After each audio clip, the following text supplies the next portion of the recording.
ونستغفره ونتوب إليه ونعوذ بالله من شرور أنفسنا وسيئات أعمالنا من يهده الله فلا مضل له ومن يضلل فلا هادي له وأشهد أن لا إله إلا الله وحده لا شريك له وأشهد أن محمدا عبده ورسوله لا نبي بعده يا أيها الذين آمنوا اتقوا الله حق تقاته ولا تموتن إلا وأنتم مسلمون يا أيها الناس اتقوا ربكم الذي خلقكم من نفس واحدة وخلق منها زوجها وبث منهما رجالا كثيرا ونساء واتقوا الله الذي تساءلون به والأرحام إن الله كان عليكم رقيبا يا أيها الذين آمنوا اتقوا الله وقولوا قولا سديدا يصلح لكم أعمالكم ويغفر لكم ذنوبكم ومن يطع الله ورسوله فقد فاز فوزا عظيما أما بعد فإن أصدق الحديث كتاب الله وخير الهدى هدى محمد صلى الله عليه وسلم وشر الأمور محدثاتها وكل محدثة بدعة وكل بدعة ضلالة وكل ضلالة في النار. Hadirin dan hadirat yang dirahmati oleh Allah Subhanahu wa taala, insyaallah pada malam hari ini kita mengambil kajian tematik ya. Kajian tematik. Kita pending kajian kitab tauhid untuk pekan depan insyaallah. Adapun maghrib hari ini kajian kita judulnya dia yang tercipta dari tulang rusuk yang bengkok ya. Judulnya apa? Dia yang tercipta dari tulang rusuk yang bengkok. Dia dan adik-adiknya ya.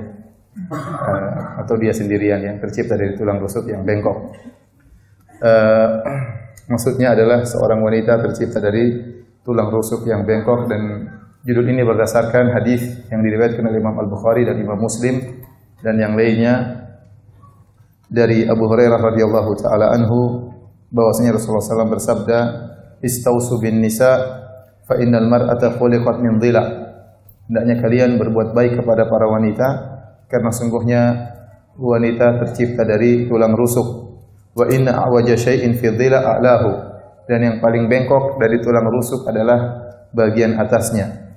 Fa in dhahabta tuqimuhu kasartahu. Kalau kau hendak meluruskan tulang rusuk tersebut, maka kau akan mematahkannya. Wa in taraktahu lam yazal a'waj. Kalau kau biarkan tulang rusuk tersebut tidak kau luruskan, maka dia akan senantiasa bengkok. Fastausu bin nisa, maka berbuat baiklah kepada para wanita. Baik. Hadirin hadirat yang dirahmati Allah Subhanahu wa taala. Pembahasan kita pada kesempatan kali ini ya tentang hadis ini, hadis yang sangat mulia yang menjelaskan bahwasanya wanita asalnya diciptakan dari tulang rusuk yang bengkok ya.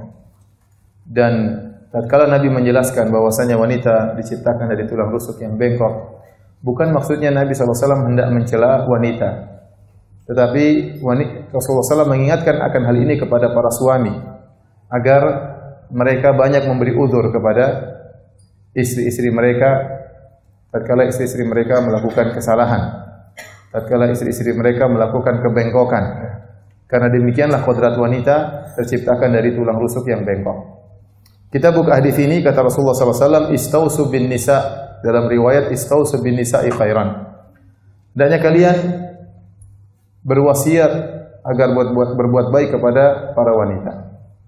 Secara umum, Rasulullah SAW menyuruh kita untuk berbuat baik kepada para wanita. Dalam hadisnya kata Rasulullah SAW, "Rifqan bil qawarir." Lemah lembutlah kalian kepada para wanita. Dan ini umum mencakup seluruh wanita, istri kita, adik perempuan kita, ya, kakak perempuan kita, bibi kita, terutama ibu kita. Makanya kita berlemah lembut kepada para wanita karena mereka dikatakan oleh Nabi disamakan dengan al-qawarir, seperti kaca yang mudah pecah, lembut, perasa, ya, mudah untuk pecah. Dan dalam hadis ini terkhususkan ditujukan khusus kepada para istri, untuk para istri.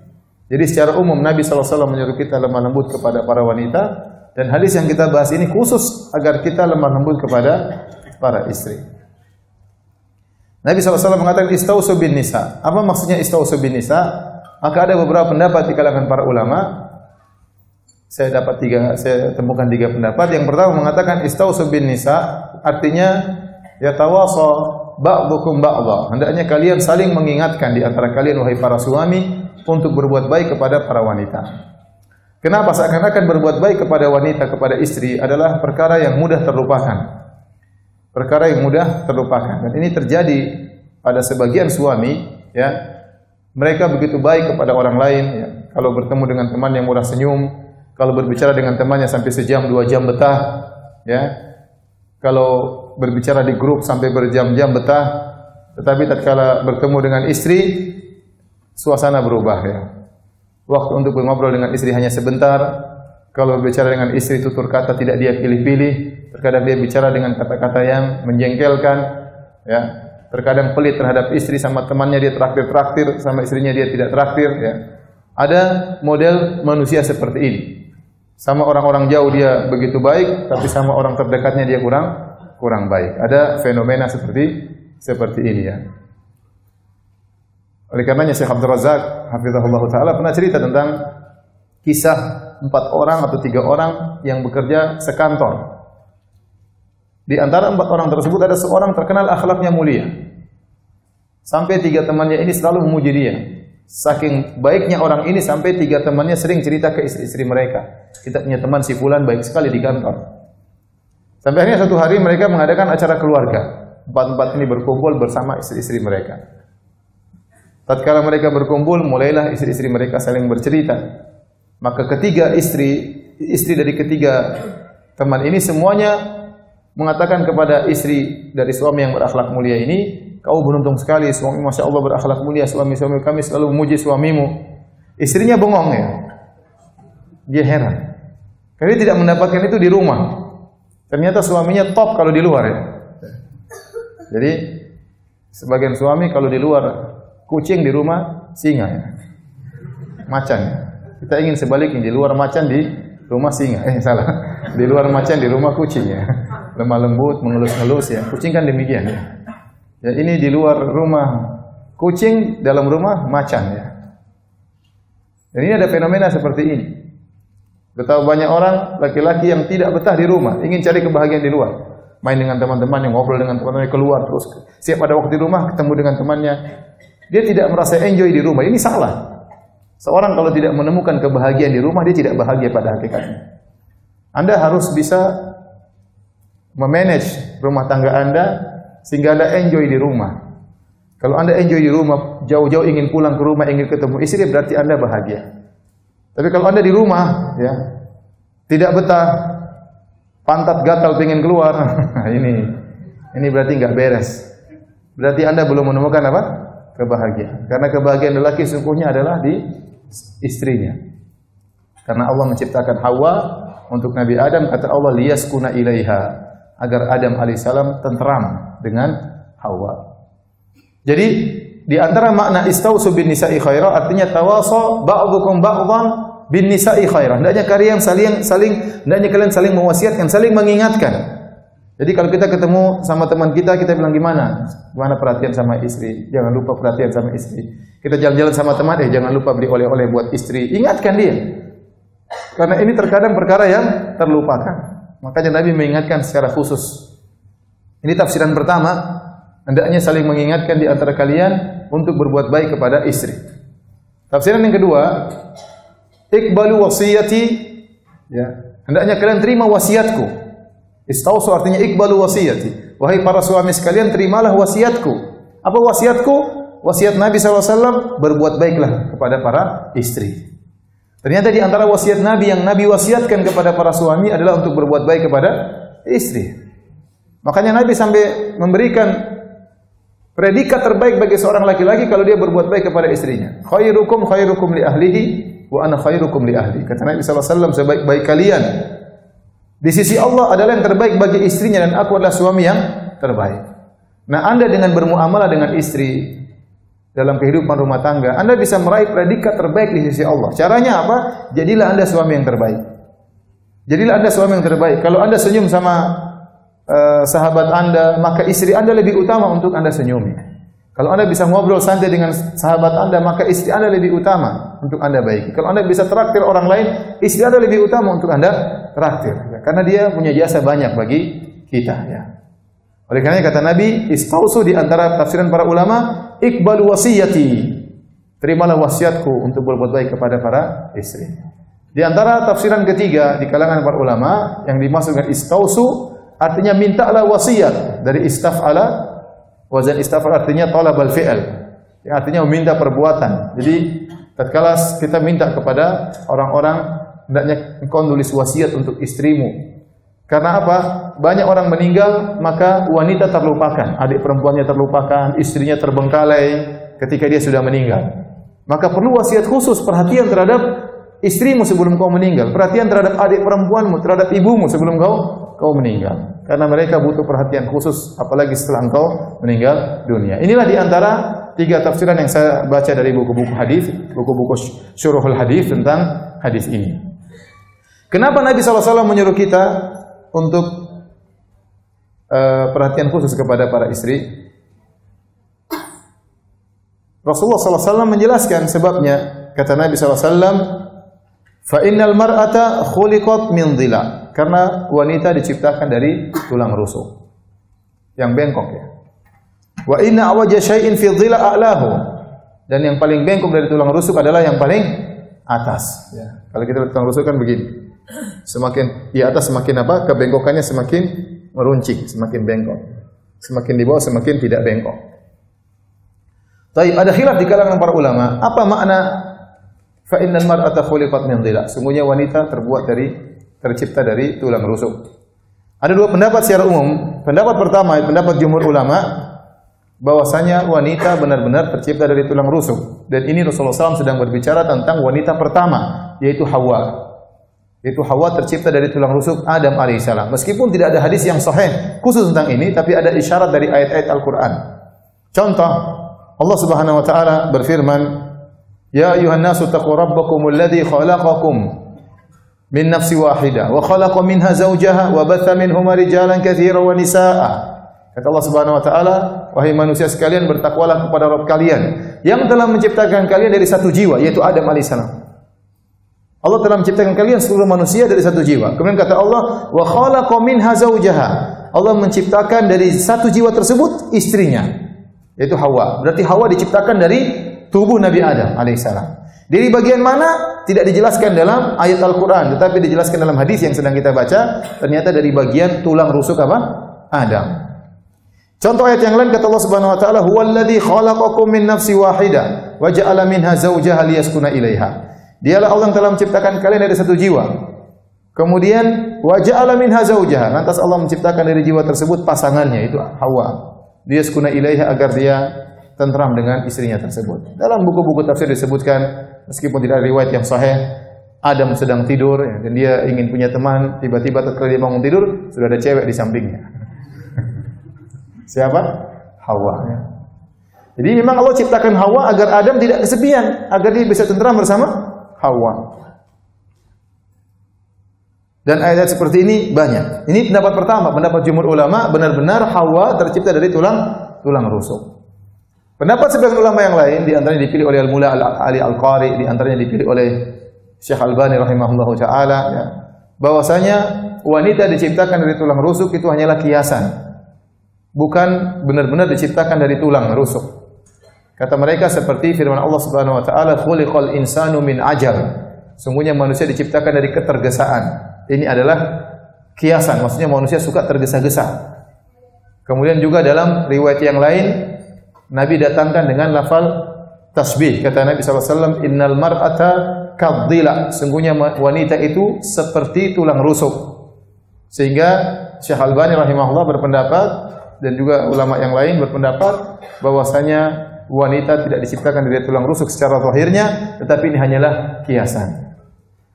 Sebagian ulama menjamak keduanya seperti Lajnah Daimah ya, mengatakan bahwasanya benar-benar wanita diciptakan dari tulang rusuk sebagaimana dalam hadis, zahir hadis, dan asalnya kita menerima zahir hadis didukung oleh isyarat-isyarat dari ayat-ayat yang telah kita bacakan. Dan tatkala wanita tercipta asalnya dari tulang rusuk, maka asal penciptaannya memberi pengaruh dalam akhlaknya. Sebagaimana iblis diciptakan dari api, ada pengaruhnya. Menyala-nyala, merasa tinggi, sombong, api kan meninggi ya. Maka ada kesombongan dari iblis karena terpengaruh dari asal penciptaannya. Maka demikian pula kata ulama Lajnah Daimah, kita menjamak, mengkompromikan dua pendapat ini, bahwasanya Hawa wanita terciptakan dari tulang rusuk dan ada pengaruh dalam apa? akhlaknya karena asal penciptanya dari tulang rusuk yang bengkok. Taib, kata Nabi sallallahu alaihi wasallam, "Fa innal mar'ata khuliqat min dhila." Sungguhnya wanita itu diciptakan dari tulang rusuk. Wa inna a'waja syai'in fi dhila a'lahu, dan yang paling bengkok dari tulang rusuk adalah bagian atasnya. Apa maksudnya? Maka ada beberapa pendapat di kalangan para ulama. Di antaranya sebagian ulama berpendapat bahwasanya yang dimaksud dengan bagian atasnya yang paling bengkok itu isyarat kepada bagian atas wanita, yaitu lisannya. Wanita itu lisannya bengkok. Kalau udah ngomong, ya tidak berhenti-berhenti. Cerewet. Jadi wanita banyak membuat dia masuk neraka gara-gara lisannya. Makanya dalam hadis kata Nabi sallallahu alaihi wasallam, Nabi sallallahu alaihi wasallam sedang khutbah Id, maka Rasulullah SAW maju kepada para wanita. Kata Nabi sallallahu alaihi wasallam, "Ya ma'syaral nisa, tasaddaqna fa innakunna aktsara hatabi jahannam." Wahai para wanita sekalian, hendaknya kalian bersedekah. Ya, karena kebanyakan kalian masuk neraka jahanam. Ada yang bertanya, "Lima ya Rasulullah?" Kok bisa ya Rasulullah? Kata Rasulullah sallallahu alaihi wasallam, "Li'anna kunna takfurnal ashir wa tukthirnal la'nah." Karena kalian itu suka mengingkari kebaikan suami, dan yang kedua suka mengumpat, suka melaknat. Dan ini benar, ya. Banyak wanita, tidak semua tapi banyak ya, yang memiliki sifat ini, suka mengingkari kebaikan suami, lupa dengan kebaikan suami, dan yang kedua suka mengumpat, suka tidak bisa menjaga lisan. Makanya Allah menyebutkan dalam surat Al-Hujurat, ya ayyuhalladzina amanu la yaskhar qaumun min qaumin asa ayyakunu khairan minhum. Wahai orang yang beriman, janganlah sebagian kalian mengejek sebagian yang lain, bisa jadi yang diejek lebih baik daripada yang mengejek. Kemudian Allah mengkhususkan para wanita, wala nisaun min nisa'in asa yakuna khairan minhunna. Jangan sebagian wanita mengejek sebagian yang lain, karena bisa jadi wanita yang diejek lebih baik daripada yang mengejek. Dan benar, para wanita itu banyak bahan yang bisa mereka jadikan bahan untuk bahan ejekan. Kalau mereka sedang berkumpul, nanti lihat ada sebagian ibu-ibu yang mungkin HP-nya lama, diejek. Itu ibu itu HP-nya jadul masih dipakai terus. Nanti lihat sebagian ibu-ibu mungkin bajunya enggak ganti berapa hari, diejek lagi. Enggak malu bajunya itu terus. Padahal ibu itu miskin misalnya. Apa saja bisa jadikan apa? Bahan ejekan. Nanti lihat dompetnya jelek, diejek lagi, itu dompet jelek, dompet KW dipakai-pakai. Nanti dia kunjung ke rumahnya, dia ngejek lagi, itu rumah kotor, enggak perhatian anaknya, dia enggak mandi, ingusnya kemana-mana. Jadi bahan ejekan. Nanti ketemu suaminya jelek. Jadi banyak sekali bahan dijadikan ejekan di kalangan para wanita. Laki-laki tidak begitu. Laki-laki kalau kumpul kita enggak ngejek-ngejekan. Kita ngobrol tentang dagang, tentang utang, tentang poligami, banyak yang dibahas. Jadi perempuan itu di antara yang bengkok apa? Lisannya. Pertama suka mengumpat. Yang kedua lupa dengan kebaikan suami. Ya. Kata Nabi sallallahu alaihi wasallam, "Lau ahsanta ila ihdahunna dahra, thumma ra'at minka syai'an laqalat ma ra'aitu minka khairan qat." Seandainya salah seorang dari kalian berbuat kebaikan kepada salah seorang dari wanita setahun penuh, kemudian dia melihat engkau berbuat kesalahan, maka dia berkata, "Aku tidak pernah melihat kebaikan sama sekali darimu." Sebagian ibu-ibu seperti itu, ya. Kalau suaminya sudah salah, dia lupa dengan kebaikan-kebaikan suaminya. Ngambek, marah-marah, ya. Kemudian banting pintu, ya. Ini bukan pengalaman pribadi, ya. Enggak, jangan salah sangka, ini pengalaman bersama, ya. Subhanallah. Jadi seperti itu, ya. Lupa. Kadang-kadang kalau berbuat baik sama ibunya nanti marah-marah. "Kamu memang selalu bela ibumu, tidak pernah bela saya." Padahal baru sekali dia bela ibunya. Biasanya istrinya juga dibela. Nanti ada kesalahan, "Kamu memang enggak pernah cinta sama saya selama ini." Gimana enggak cinta? Anak kita sudah 7, dari mana keluarnya itu 7? Ya. Datang dengan sendirinya tanpa cinta, tanpa kasih sayang, ya. Dia lupa dibelikan emas, dibelikan ini, dibelikan anu. Sebagian wanita seperti itu, kalau sudah marah menggunakan kata-kata lafal umum seperti usul fikih, ya. "Kamu sama sekali tidak pernah, kamu sama sekali tidak pernah." Ini lafal-lafal yang langsung menjerumuskan dalam neraka jahanam, ya. Sama sekali tidak pernah, ini bahaya. Kamu begini, sebagian wanita, masya Allah diberikan hafalan yang kuat. "Suami kamu dulu begini, kamu pernah nampar saya, kamu pernah gini. Hafalannya kuat. Suami mengulangi, lupa dia, lupa, banyak kesibukan. Jadi inilah sebagian tafsir ulama bahwasanya yang dimaksud dengan bagian atas yang paling rusak adalah bagian apa? Lisan. Ini pendapat sebagian ulama. Mereka mengatakan maksudnya rusak yaitu bengkok secara umum. Bengkok maksudnya akhlaknya. Akhlaknya bengkok, ya. Kenapa? Karena wanita kurang akal dan agamanya. Di antara sifat wanita adalah kurang akalnya. Kata Nabi SAW, "Ma ra'aitu min naqisati aqlin wa dinin adhaba li lubbi rajulil hazim min ihdakunna." Aku tidak pernah melihat makhluk yang kurang akal dan agamanya tapi sangat mampu menjatuhkan pikiran seorang lelaki yang tegar. Ya. Dan itulah aneh wanita. Ya. Akalnya kurang, agamanya kurang, tapi kalau mengkerling lelaki langsung KO lelaki tersebut. Padahal laki-lakinya tegar, jenggotnya panjang, besar, begitu dikerling langsung apa? Kelepak-kelepak langsung jatuh. Tapi Nabi mensifati wanita dengan kurang akalnya. Ini menunjukkan wanita, ya, karena kurang akalnya ini diantaranya menjadikan akhlak dia terkadang bengkok. Ya, terkadang bengkok. Akalnya karena maksudnya apa akalnya kurang? Jangan disalahpahami, jangan disangka bahwasanya wanita itu IQ-nya jongkok. Tidak. Sebagian wanita Masya Allah prestasinya lebih baik daripada kita. Kita mungkin ingat waktu kita kuliah, itu cewek IPK-nya sampai 4, kita cuma 2,8 misalnya. Atau mungkin waktu kita SMP, SMA yang ranking 1 perempuan, kita ranking 12 ya. Bukan maksudnya dia IQ-nya jongkok, tidak. Bisa jadi lebih pintar daripada laki-laki. Tetapi maksudnya kata para ulama, disifati oleh Nabi dengan akalnya kurang. Kenapa? Karena dia lebih mendahulukan perasaan daripada nalar. Dia lebih mengedepankan perasaan daripada nalar. Yang akhirnya perasaan tersebut terkadang menutup akalnya. Ada sebagian teman, istrinya doktor ahli dalam bidang tertentu, pakar. Di rumah sama saja akalnya kurang kan? Cuma profesor dalam bidang itu, di rumah ya profesornya nggak dipakai, tetap aja. Tapi kenapa perasaannya didahulukan? Inilah sifat wanita. Sifat wanita. Akalnya kurang ya. Oleh karenanya perasaannya lebih didahulukan daripada akalnya. Kalau seorang laki-laki salah ngomong sama istrinya, salah ngomong. Tadinya senyum-senyum, tiba-tiba langsung bisa cemberut. Gara-gara satu kata yang terlepaskan. Marah istrinya.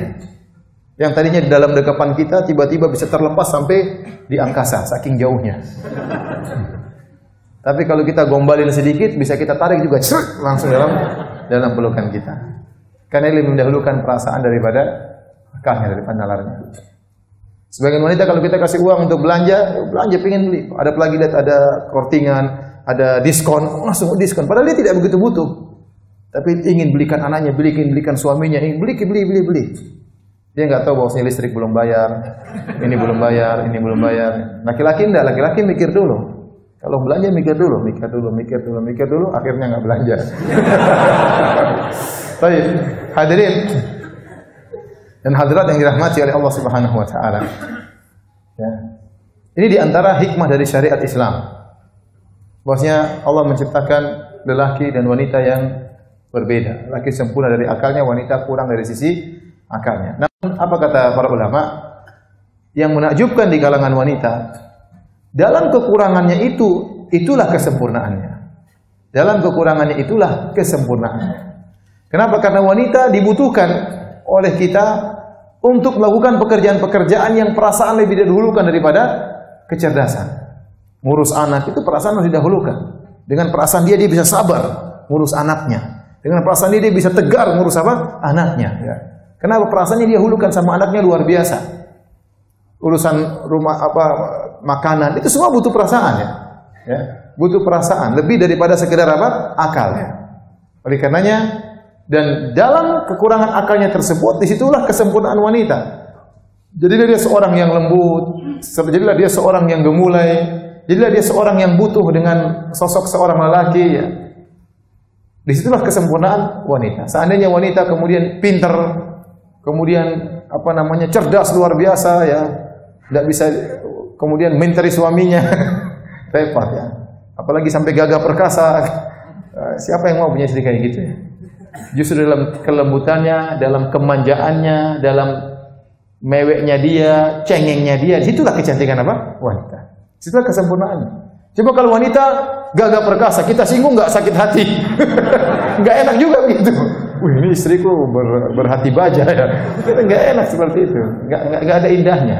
Indahnya dalam kekurangan dia, itulah kesempurnaan seorang apa? Wanita. Oleh karenanya apa yang diserukan oleh orang-orang kafir bahwasanya harus ada kesamaan antara laki-laki dengan wanita, itu tidak benar. Kita bilang kesamaan laki dengan wanita sama dalam ibadah, dalam surga, meraih surga, dalam meraih kecintaan Allah Subhanahu wa taala, dalam banyak hal. Tetapi ada hal yang harus dibedakan, tidak boleh disamakan dalam semuanya. Dalam pendidikan silakan wanita dan laki-laki mengajar pendidikan yang tinggi silakan. Tapi menyamakan wanita dengan lelaki dalam segala hal maka tidak boleh, karena memang berbeda. Memang berbeda. Oleh karenanya, yang Islam seru bukan persamaan. Yang Islam seru adalah keadilan. Beda antara keadilan dan persamaan. Persamaan tidak dalam segala hal itu keadilan. Banyak dalam hal persamaan itu merupakan kezaliman. Contoh menyamakan laki-laki dengan perempuan itu kezaliman. Mau disamakan laki-laki dengan perempuan laki-laki kerja keras, bawa bis, perempuan juga supir bis, laki-laki juga jadi tukang batu, perempuan juga tukang batu ya. Dan kerjaan-kerjaan yang berat yang tidak pantas bagi seorang wanita. Ya. Kasihan kalau ada wanita supir Grab, kasihan ya akhi. Kasihan. Ada supir bis busway, kasihan. Ya akhi, perempuan tidak pantas kerja berat seperti itu. Itu bukan kerjaan perempuan, kerjaan laki-laki. Ada tukang batu, masang tegel-tegel, kemudian angkat batako, ya akhi, subhanallah. Itu pekerjaan perempuan, tidak boleh disamakan dengan itu pekerjaan laki-laki, tidak boleh disamakan dengan perempuan. Perempuan punya tugas yang sangat berat, yang butuh perasaan. Kerjaan di rumah itu luar biasa, laki-laki tidak bisa kerjain. Harus dikerjakan oleh perempuan. Bagaimana istri kita begitu sabar tatkala ngurus anak kita. Kita mungkin nggak sabar. Istri kita sabarnya luar biasa, perasaannya luar biasa. Oleh karenanya, orang-orang barat memandang laki-laki dengan perempuan itu seperti kompetitor, pesaing. Wanita itu kompetitor bagi seorang laki-laki. Ada kompetisi di antara. Jadi harus bareng, laki-laki maju, perempuan gini, laki-laki begini harus diikuti seluruhnya. Ini tidak benar. Dalam Islam, wanita itu partner bagi lelaki, bukan kompetitor, tapi dia apa? Partner, pelengkap. Ada bagian-bagian yang tidak bisa dikerjakan oleh lelaki, itulah bagian dari para wanita. Oleh karena dalam Islam tidak mengenal persamaan. Bahkan dalam Islam, dalam Al-Quran, banyak yang Allah bedakan, Allah tidak samakan. Contoh kata Allah Subhanahu Wa Taala, "Qul hal yastawil a'ma wal basir, am hal tastawi dhulumatu wan nur." Katakanlah, apakah sama orang yang melihat dengan tidak melihat? Apakah sama antara cahaya dengan kegelapan? Qul hal yastawil ladina ya'lamuna wal ladina la ya'lamun. Katakanlah, apakah sama antara orang yang berilmu dengan orang yang tidak berilmu? Jawabannya tidak sama. Afanaja'il muslimina kal mujrimin? Apa kita bersikap dengan orang muslim seperti orang mujrim? Tidak disamakan, banyak hal dibedakan oleh Allah Subhanahu wa taala. Oleh karena yang diserukan oleh Islam adalah keadilan. Keadilan adalah menempatkan sesuatu pada tempatnya. Wanita ditempatkan pada tempatnya, lelaki ditempatkan pada tempatnya.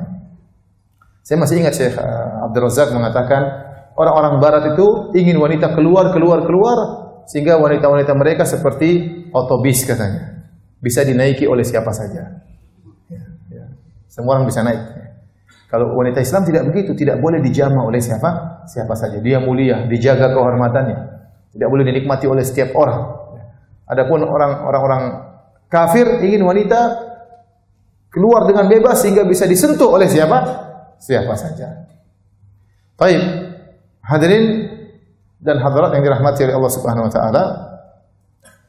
Dalam riwayat yang lain, kata Nabi sallallahu alaihi wasallam, "Innal mar'ata khuliqat min dhila." Sungguhnya wanita diciptakan dari tulang rusuk yang bengkok tentunya. "Lan tastaqima laka ala tariqah." Dia tidak akan pernah bersikap kepadamu dengan satu model saja, dengan satu jalan. Jadi wanita itu sering berubah-ubah, kadang begini, kadang begitu, kadang begini, kadang begitu. Tidak satu model. Jadi waktu berhadapan dengan antum tidak mesti 4-4-3, terkadang 5-3-2. Terkadang lain lagi modelnya, ya pokoknya berubah-ubah caranya berhadapan dengan antum. Jadi antum harus sadar, kata Nabi, "Lan tastaqima laka ala tariqah." Dia tidak akan satu model di hadapan. Kemudian kata Nabi sallallahu alaihi wasallam, "Fa in istamta'ta biha wa biha awaj." Kalau kau bersenang-senang dengannya, maka silakan bersenang-senang, tetapi ada kebengkokan pada dirinya. Wa in dhahabta tuqimuha. Kalau kau hendak meluruskannya, kasartah, kau akan mematahkannya. Wa kasruha talaquha. Dan mematahkannya adalah menceraikannya. Kata para ulama, dalil tidak mungkin ente punya istri yang akhlaknya, ini secara umum ya. Secara umum tidak mungkin yang akhlaknya top, tidak ada miring-miringnya. Pasti ada miring-miring. Karena enggak mungkin ente luruskan. Enggak mungkin ente luruskan. Ente tegur dia baik, nanti kembali lagi. Ente tegur dia baik, kembali lagi. Begitulah sifat wanita. Demikian kan? Bukankah demikian ibu-ibu? Ya. Iya. Iya memang tidak semua, tapi banyak yang seperti itu. Baik, hadirin hadirat yang dirahmati Allah Subhanahu wa taala. Tatkala Nabi menjelaskan bahwasanya wanita terciptakan dari tulang rusuk yang bengkok, ingat, Nabi membawakan hadis ini bukan dalam rangka mencela wanita, jangan disalahpahami.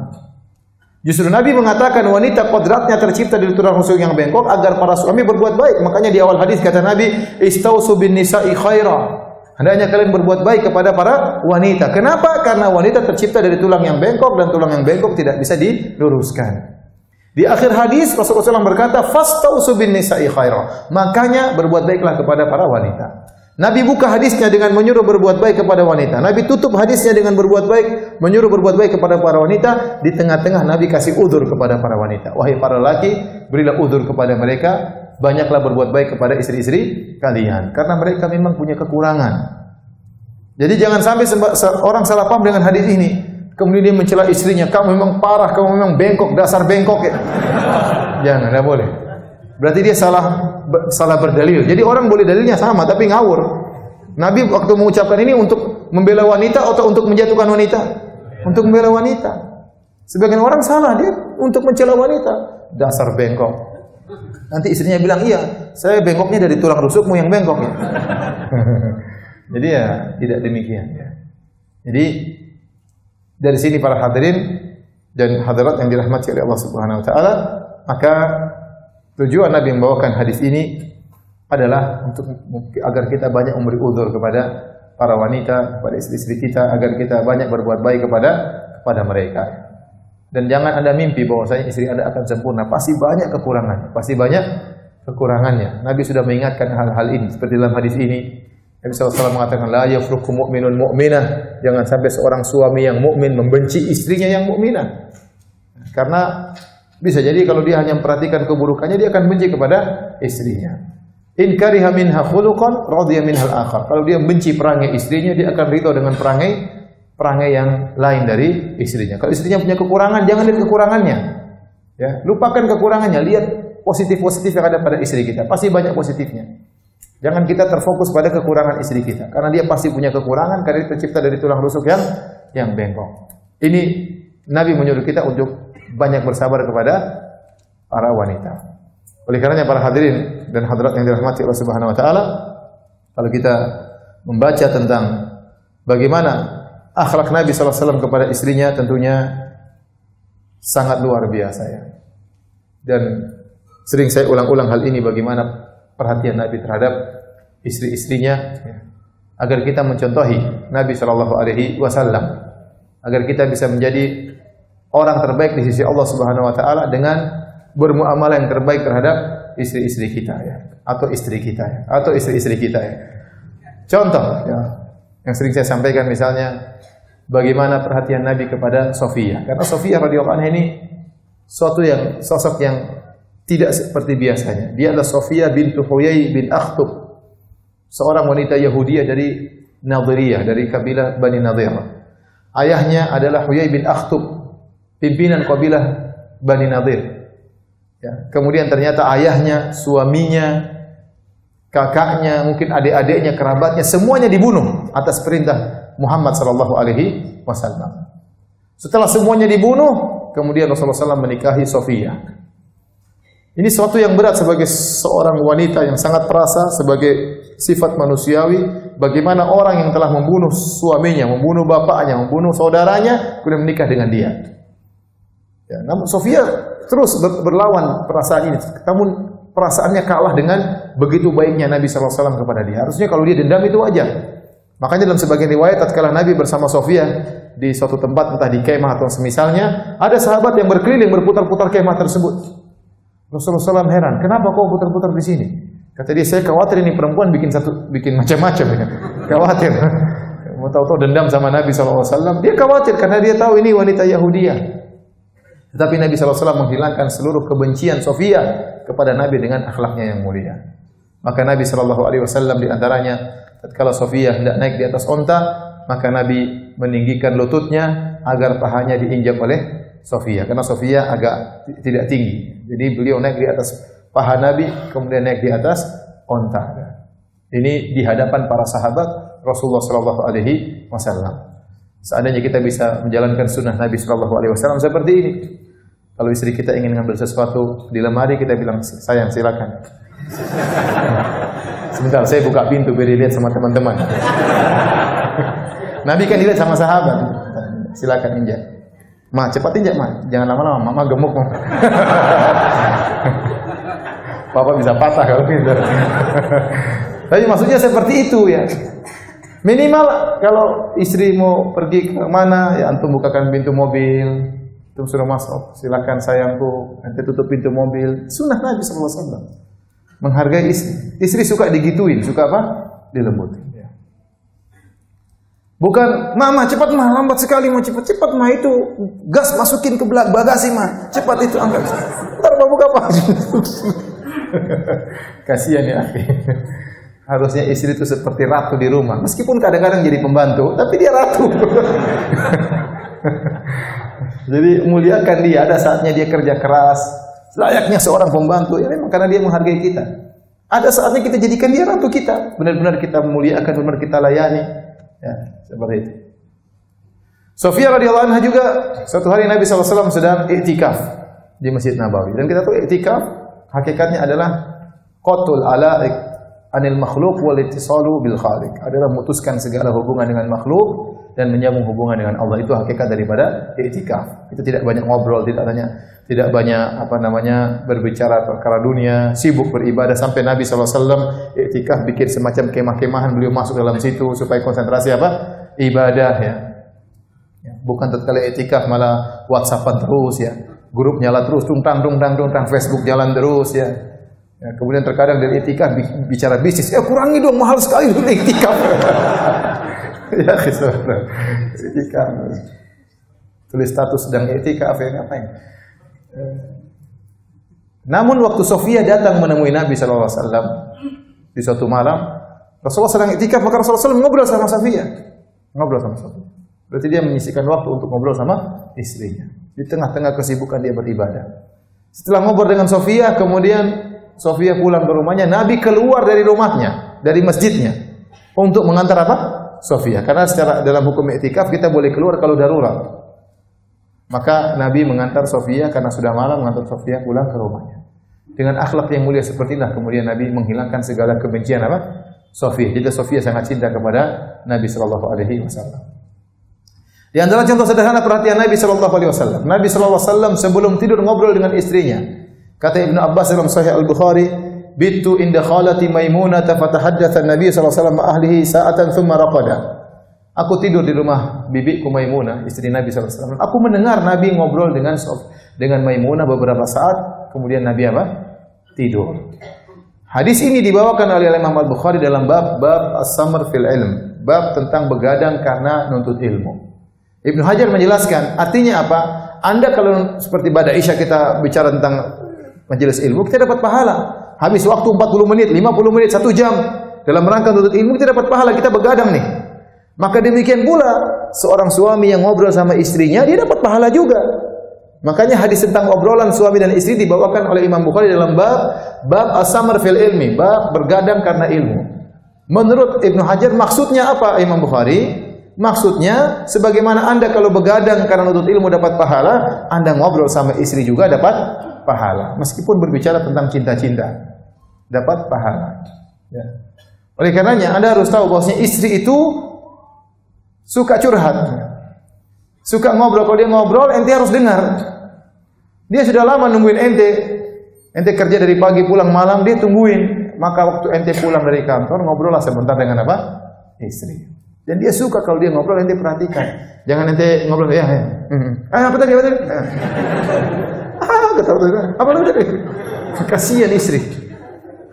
Udah lepas itu HP, matikan dulu, dengar dia ngobrol. Dia ngobrol, dapat pahala. Tapi jangan lama-lama, ente bawa jam. Pokoknya 15-20 menit, setengah jam. Silakan sayang. Ustaz gini. Oh. Sudah mau habis waktu, ente lihat terus. Sayang, sudah setengah jam sayang. Abi harus istirahat, cari duit. Utang kita belum lunas. Sampai ada seorang syekh saya lihat di TV Arab, TV Saudi. Dia cerita, dia bilang, ya ikhwan, istri itu pingin ngobrol dan dia suka kalau dia ngobrol ente dengerin. Jangan ente cuekin, kasih waktu buat dia, tapi nggak boleh lama-lama. Jadi kalau dia ngobrol sama ente dengerin, ente bawa sumpritan sini. Pokoknya udah habis, habis waktu. Karena kalau ente ikuti terus sampai subuh nanti ngobrol terus, ente besok nggak kerja kan banyak mudarat juga. Tapi maksud saya, istri itu harus ada waktu untuk ngobrol dengan kita. Nah kalau ente sudah enjoy ngobrol sama istri, ente bahagia kan? Ada orang enjoy ngobrol sama teman, sama istri nggak ngobrol-ngobrol, nggak ada bahan, nggak tahu hambar kalau bicara sama istri, berarti itu dia tidak bahagia. Dia mencari kebahagiaan di luar, apa main golf, main ini, main anu. Nah, itu kan sebentar di rumah, kita banyak waktu di rumah. Nah, kalau ketemu istri, kita bisa enjoy sama istri, wah itu luar biasa kebahagiaan. Ada seorang yang dia hilang seperti itu. Dia bisa enjoy kalau ketemu dengan temannya, makan sama temannya, ngobrol sama dia. Begitu sama istrinya dia tidak merasakan enjoy. Berarti orang ini tidak bahagia sebenarnya. Maka Anda harus ciptakan kalau belum ada kebahagiaan dengan istri, dengan obrolan dengan istri, maka ente harus perbaiki. Baik, di antara perhatian Nabi SAW terhadap istrinya, yang menurut kita terkadang sepele, tapi bagi para wanita tidak sepele. Contoh, Nabi SAW, Aisyah menyebutkan kalau Aisyah minum, maka gelas diambil oleh Nabi SAW dan Nabi minum dari bekas bibirnya Aisyah. Jadi kalau kita bilang Aisyah minum di sini, maka Nabi putar gelasnya ya. Dia minum dari bekas bibirnya siapa? Aisyah. Kalau kita ngapain ngurus bibirmu sini, bibir sini, yang penting minum. Tapi wanita enggak. Wanita begitu-begitu dia perhatian. Dan Nabi mengikuti perasaan wanita. Karena dia tahu wanita suka seperti begitu, maka Nabi sengaja minum dari bekas bibirnya siapa? Aisyah. Bahkan dalam sebagian riwayat Aisyah makan daging, Rasulullah SAW ambil dagingnya, makan dari bekas gigitan siapa? Aisyah. Dan Aisyah bangga dengan hal itu, makanya dia cerita sama kita. Saya pernah begini, Nabi pernah begini, Nabi pernah begini. Antum praktekkan dia. Jadi kalau istri antum makan apel, antum ambil bekas gigitannya. Pindah. Ma, sikat gigi nggak tadi pagi? Banyak kalau kita mau ceritakan bagaimana akhlak Nabi. Intinya para hadirin, waktu sudah mau habis, saya ingin sampaikan bahwasanya ya, wanita itu banyak kekurangannya. Kita juga punya kekurangan, tapi Rasulullah SAW menyebutkan tentang khususan bahwasanya mereka punya kekurangan. Mereka diciptakan tulang rusuk yang bengkok, akal mereka kurang, maka kita harus banyak beri udzur kepada mereka. Jangan kita hina mereka ya. Saya sempat mendengar sebagian ceramah yang menghina wanita. Di Arab Saudi sampai syekh tersebut diberhentikan dari ceramah.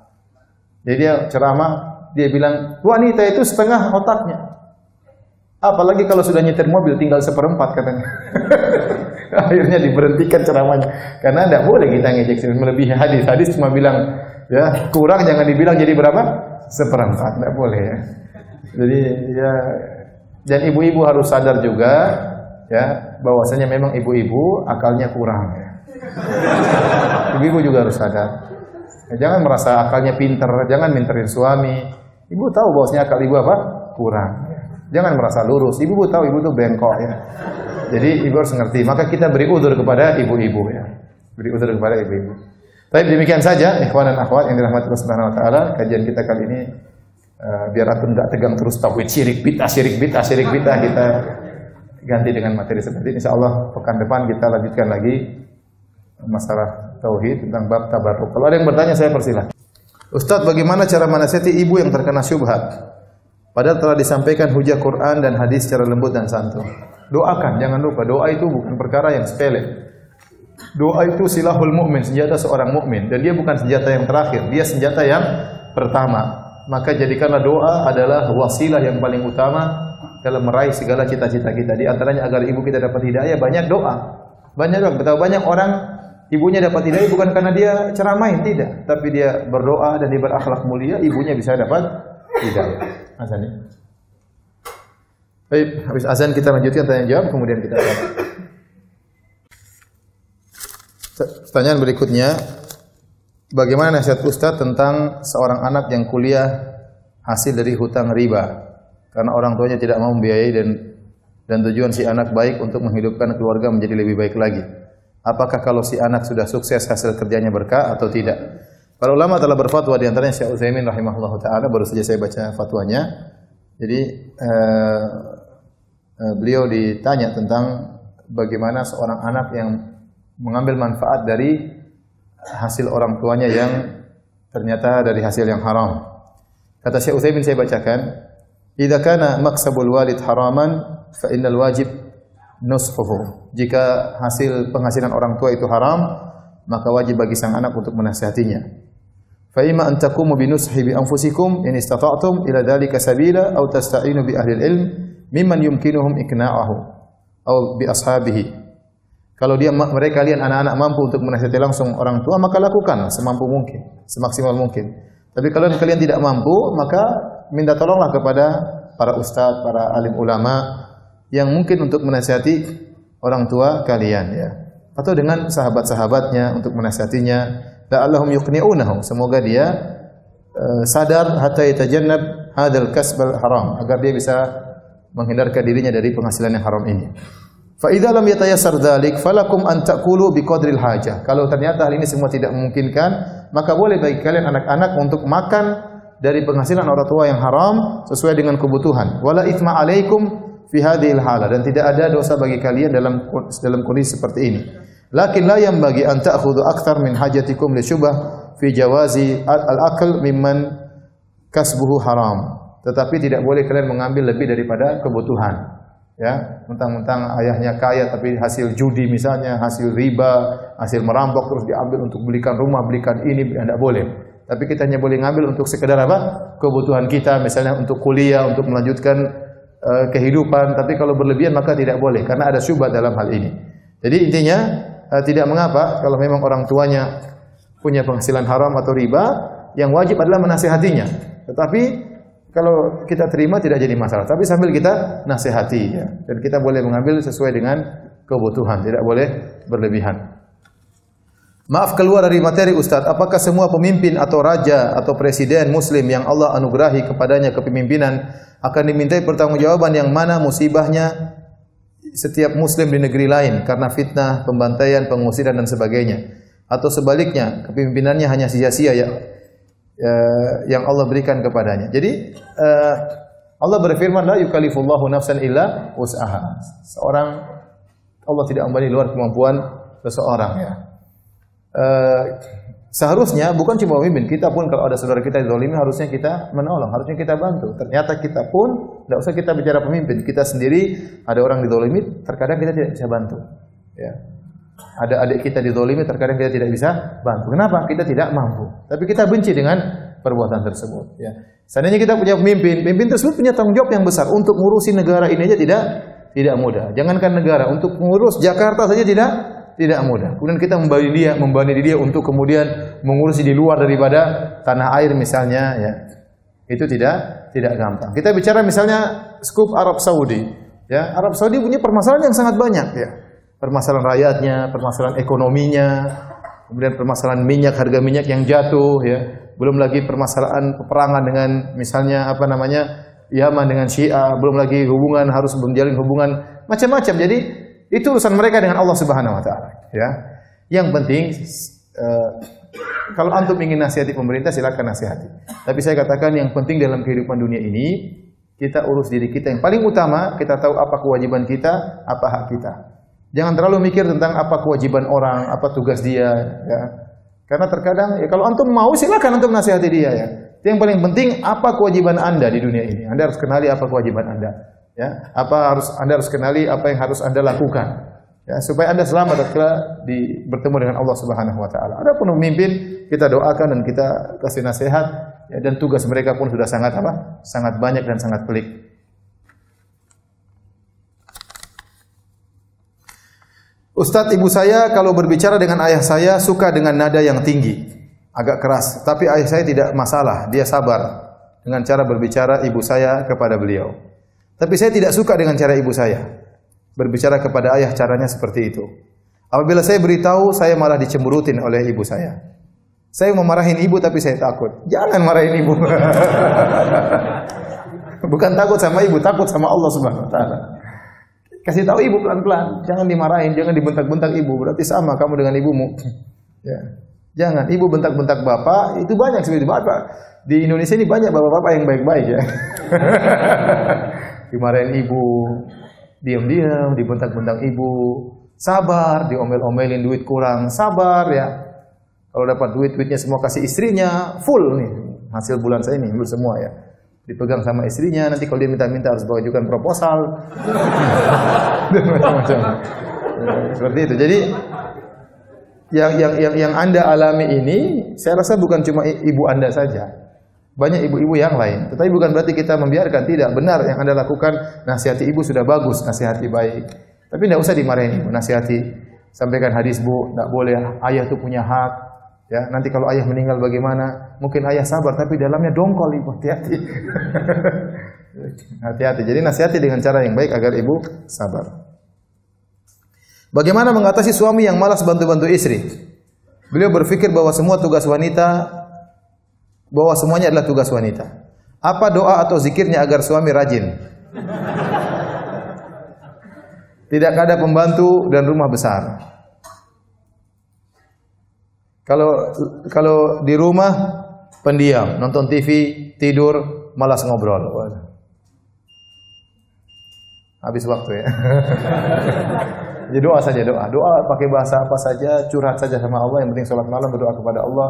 Dan tidak mengapa bicara sama suami, sayang, saya pingin kamu di sini ngobrol. Tugas saya banyak, sayang, sekali-sekali kamu bantu saya. Saya tidak minta kamu kerja terus. Sekali-sekali apa? Bantu. Rasulullah SAW bantu istrinya juga ya. Tapi kalau ingat, kalau suami sudah mulai bantu, jangan kemudian dijadikan kesempatan dalam kesempitan ya. Ada sebagian suami baik bantu istrinya, kadang-kadang cuci piring. Akhirnya, sudah kamu tugasmu cuci piring, cuci piring terus dia. Kebetulan suaminya tunduk, sudah cuci piring terus ya.